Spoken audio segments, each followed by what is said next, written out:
And the next part of that question there is, in the strength block, how many exercises do you have primarily for strength?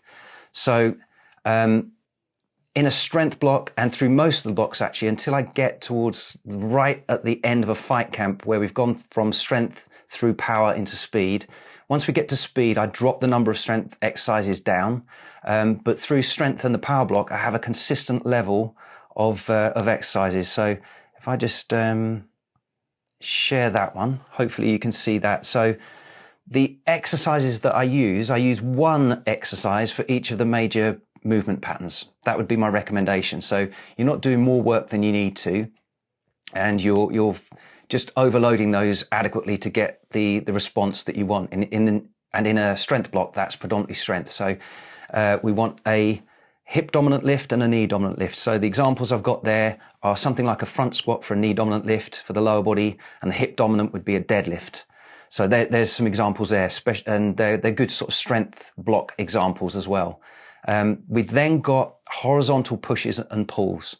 So a push would be something like a bench press, and then a horizontal pull would be something like a row.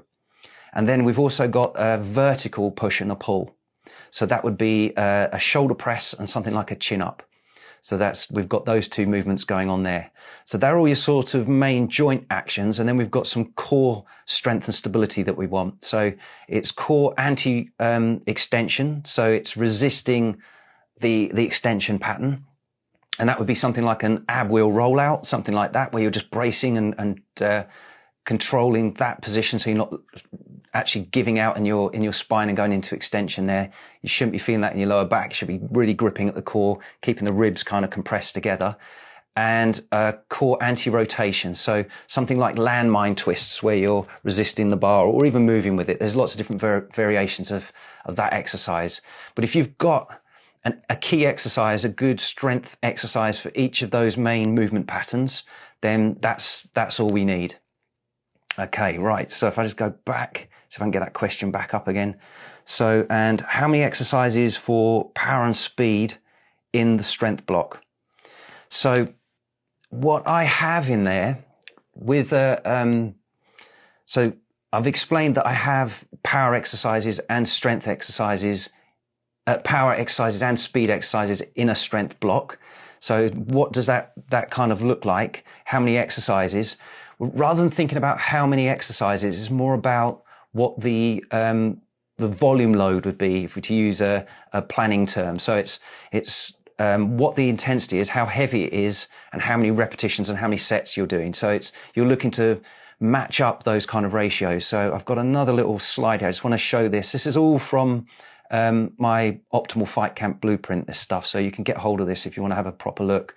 So the top bit on there, if it's come out at a reasonable size for you, the green pie chart at the top is actually the first block that I'd have people going into, and that's the mobility and movement block.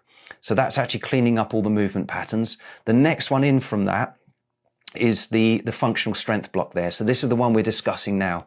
So I don't know if you can see there on that pie chart, but the darker red portion there is strength. So the main volume load, so the main intensity and the sets and the reps all together, most of that all adds up to be mostly strength. We've then got that shade of red in between there, the slightly lighter red, is the representative sort of volume load of power exercises. So that would be actually in a strength block, I try and match the force outputs as well. Although they're quick, I still like them to be maximal force. And something like a jerk press would be a really good choice of a power exercise in a strength block, because it's, of all the power exercises, it's the one that produces the most force. So that marries up with us trying to produce more force in that particular block. And then the last little orange segment there is the amount of speed work that we've got in there. So that would be the sets and reps of plyometrics and med ball work.